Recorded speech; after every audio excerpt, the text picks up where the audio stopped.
Hello let's and ladies, जय Jagannath. Welcome and welcome back to my YouTube channel. Hope you guys are doing well. So आज सकाल सकाल उठिकी मु ready होती कहीं मत टे कम भुवनेश्वर जबार थिला। सो मुझे आसिकी आग मॉइस्चराइजर लगेदेली, सनस्क्रीन लगेदेली कहीं जिते जोर से खरा हो बाहर जमती वर्षा होमती खरा भी हो। तो सनस्क्रीन वर्षा हो खरा हो कि सनस्क्रीन लगाटा लगाओ, किसी असुविधा नहीं। देन तापर मुझे पाउडर लगेदेली, लिप लाइनर लगौली। मुझे भूल जाइए एपटे कैमेरा ऑन अच्छे, मुझे मिरर देखी लगौली।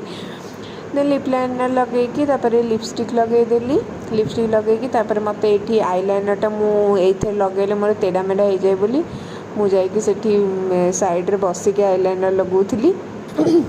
आईलाइनर लगे सारापर आसिक मुझे मोर हेयर स्टाइल करी। हेयर स्टाइल किसी ना भाई एत गरम कौन ही करी भाविकी पूरा टिके छोट मोट हेयर स्टाइल करदेली सिंपल सा। तापर पोनीटेल गोटे करदेकी बाहर पूरा मोर हेयर स्टाइल कंप्लीट करदेली।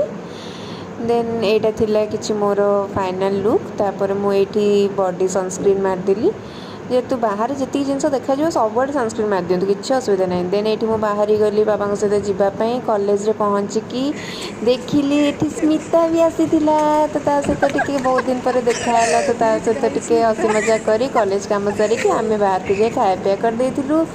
सो आज वीडियो टी एंड करुँची, पुणी देखा गोटे नुआ ब्लॉग रे। रोची बाय बाय।